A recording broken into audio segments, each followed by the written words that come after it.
Salut à tous, vidéo matinale, mais vidéo matinale parce qu'on a les quarts de finale de Monte-Carlo qui démarrent à 11h et donc je vais faire mes pronostics de tous les quarts de finale. On va faire dans l'ordre chronologique, on va commencer évidemment par le Fonseca, Alexander Zverev. On va revenir sur tout ce qui s'est passé avant, sur mes pronostics des quarts de finale. Voilà, j'avais envie de faire cette vidéo là parce que voilà, il y a quand même pas mal de matchs intéressants. Franchement, c'est le Master 1000 que je préfère. Ça a mis du temps un petit peu à rentrer dans le tournoi. Et là, par contre, vraiment, je suis clairement dans le tournoi et tout. Plus avec Alcaraz et Sinner qui ont fait 3-7. Il y a des micro-doutes parce qu'évidemment, dès qu'il perd un set, il se passe toujours plein de questions. On a Joao Fonseca qui est présent. On a le domicile Valentin Vachereau qui est là aussi. On va y revenir. On a tellement de choses à raconter, tellement d'histoires qui pourraient être belles sur ce Monte-Carlo. Et on va commencer avec Joao Fonseca. Joao Fonseca qui, oui, est en quart de finale pour la première fois en Master 1000.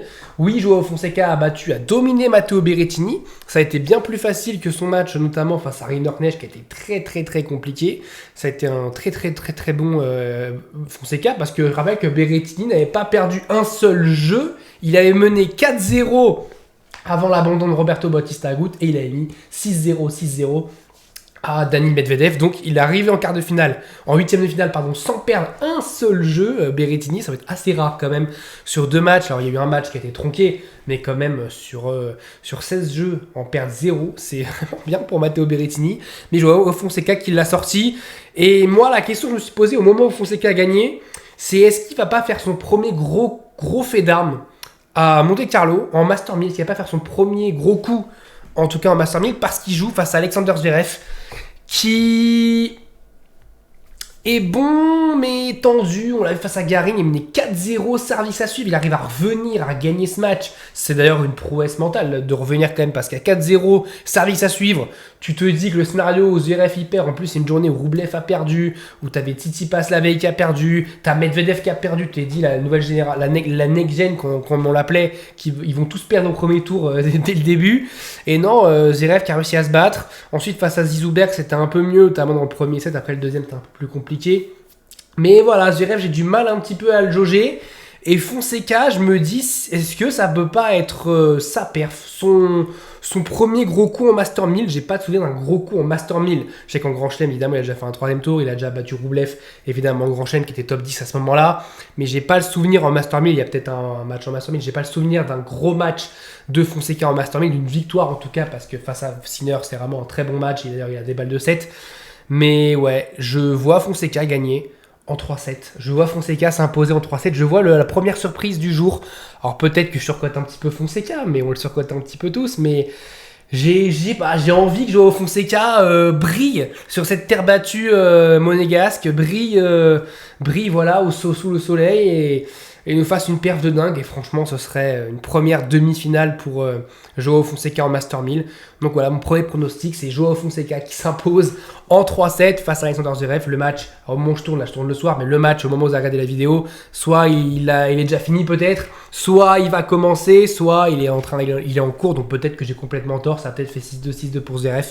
Mais moi, je vois Fonseca s'imposer en 3 manches. On va ensuite parler de Félix Auger-Aliassime, qui va jouer contre Yannick Sinner. Je vais pas revenir sur le match de Yannick Sinner, j'en ai fait une vidéo dédiée justement hier sur le match juste de Yannick Sinner. J'ai juste parlé, voilà, j'ai fait un quart d'heure sur le match de Sinner, donc évidemment je vais pas faire de la redite et je vous invite sur le match de Sinner à revenir sur la vidéo d'avant.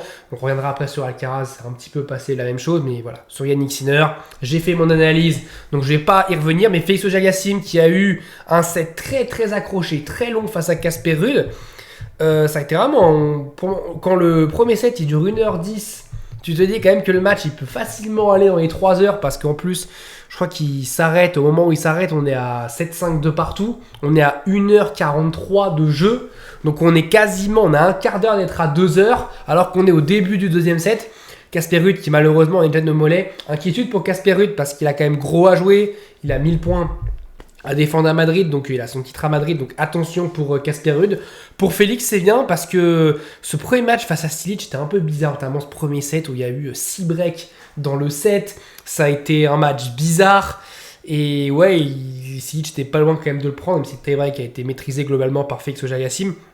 Mais voilà, il est en quart de finale, il a le mérite d'y être. Bon, pas de bol pour lui parce qu'il joue Yannick Sinner, ça rappelle évidemment la finale de Paris, ça rappelle aussi Le Masters, évidemment, des victoires à chaque fois d'Yannick Sinner en 2 manches. Et à chaque fois, on a un Félix qui à la fois est loin et pas loin. Quand tu regardes le score, tu te dis que c'est serré, entre guillemets, parce qu'à Paris, il perd 6-3, 7-6. Mais quand tu regardes globalement, je crois qu'à Paris, Yannick Sinner, il a une dizaine de balles de break, il en convertit qu'une seule. Là où je crois que Félix Auger-Aliassime n'a pas une seule balle de break. Un truc comme ça. Donc voilà, c'est serré dans le score, mais c'est pas serré dans la manière. Et ouais, je vois Sinner s'imposer en 2 manches. Je pense qu'il aura moins de soucis face à Thomas Marach, parce que Félix, il a quand même fait pas mal de fautes sur ses 2 premiers matchs. Et je pense qu'il s'en sort quand même bien, parce qu'il joue Marin Cilic, qui voilà, est quasiment quarantenaire. Et il joue Ruud, qui ensuite se blesse. Donc j'aurais bien aimé voir le match aller à son terme face à Casper Ruud, parce que s'il bat Casper Ruud en 2-7 sur un combat en 2 heures, 2 heures et demie, là j'aurais rehaussé un petit peu mon avis sur Félix Auger-Aliassime.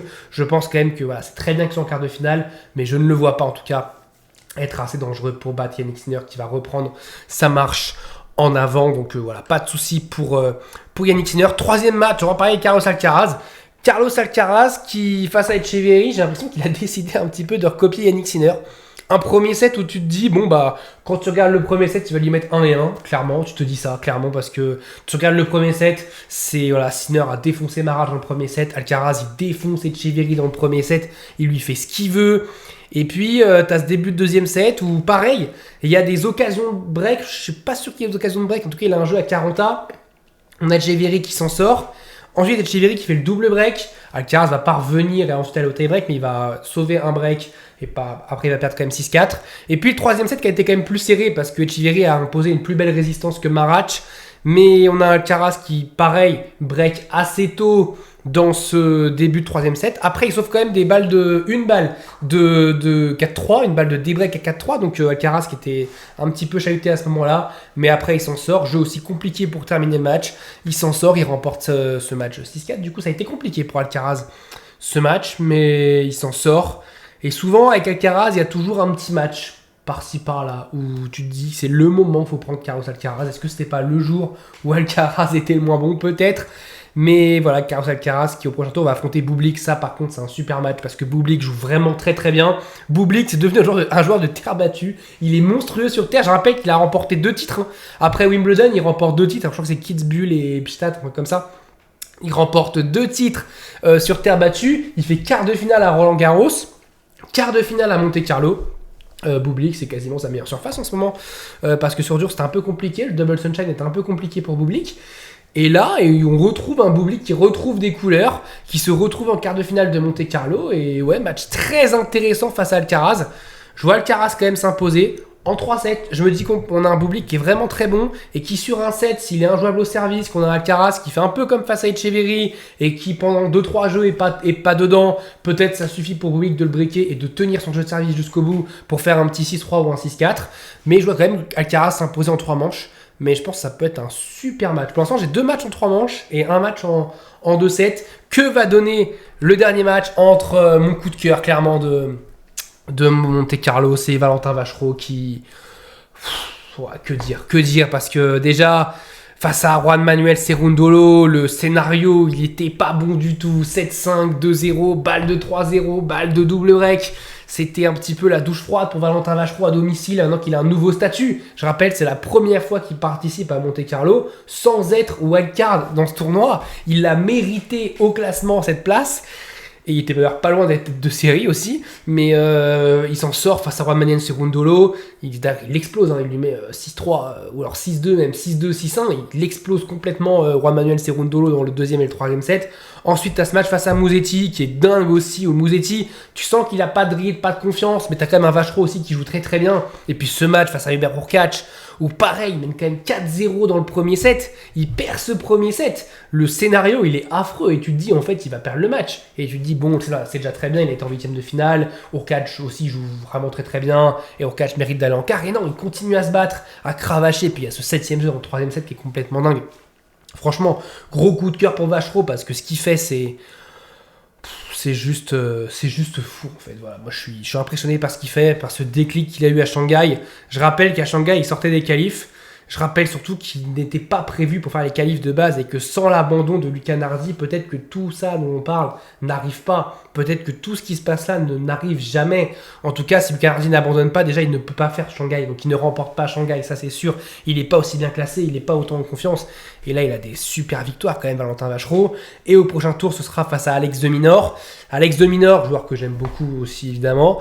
Alex de Minaur, j'ai eu très peur aussi qu'il nous fasse une 3e défaite de suite, une 4e défaite en 5 matchs. Quand face à Norris, c'était quand même assez compliqué dans le premier tour. En Norris, c'est jamais évident à jouer. Mais voilà, de Minaur, j'étais un petit peu inquiet à ce moment-là. Face à Alexander Bloch, ça a été un beau match, ça a été un très bon match. Donc voilà, Alex de Minaur, ça retrouve un petit peu son côté valeur sûre, son côté je perds pas face au classement inférieur. Je pense que ça va être très dur pour Vachereau parce que il a puisé face à Musetti. Je pense qu'il a vraiment puisé là encore plus face à Hubert Hurkacz. Quasiment 3 heures de match, je rappelle. Donc il a évidemment bien puisé. Et surtout Alexander Bloch, de Minaur, a terminé 3 heures avant Valentin Vachereau. Un truc du genre. Donc voilà, Vachereau termine beaucoup plus tard, même si le match sera en dernière session. Ça va démarrer le match avec des jambes un petit peu lourdes pour Valentin Vachereau.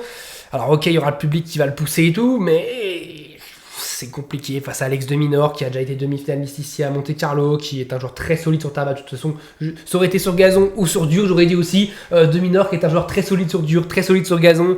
Donc ce serait vraiment la belle histoire. Pour le coup, ce serait une excellente histoire que Valentin Vachereau aille en demi-finale, voire même aille en finale, voire même gagne le titre. Alors là, ce serait complètement dingue. Ce serait une très belle histoire. Mais de Minaur aussi, ce serait une belle histoire que de Minaur aille en demi-finale et essaye d'aller vaincre ses démons face à Carlos Alcaraz. Mais ouais, je vais sur de Minaur en 2-7. Je pense quand même que Vachereau va se battre. Je pense qu'on va avoir un premier set assez compliqué pour lui. Un petit 6-3, le temps qu'il se mette en route et tout. Et puis on va avoir un deuxième set où je pense que Vachereau va essayer d'emballer le match. Et un 7-6 pour de Minaur à la fin peut-être. Avec un Vachereau qui puise ses dernières réserves et qui, malheureusement pour lui, perd le match à la fin. C'est mon pronostic. Donc voilà, pour moi, je reviens sur ce que j'ai dit. Fonseca qui s'impose en 3 manches face à Zverev. Pour moi, c'est le premier coup de Joao Fonseca en carrière, en tout cas en Master 1000. On a ensuite Sinner qui va s'imposer en 2 manches face à Félix Auger-Aliassime, Alcaraz qui va s'imposer en 3 manches face à Alexander Bublik, et puis Vachereau qui va s'incliner à domicile en 2 manches serrées, notamment le 2e set face à Alex de Minaur. Quels sont vos pronostics? Qui seront les 4 joueurs qui auront la chance, le privilège d'aller en demi-finale de Monte Carlo? On se retrouve très vite pour parler de la suite de ce tournoi. N'hésitez pas à vous abonner, à liker, à commenter si la vidéo vous a plu. Je vous remercie pour le soutien. On a passé les 1400 abonnés. Merci, tout ça c'est grâce à vous. Je vous dis salut à tous. Portez-vous.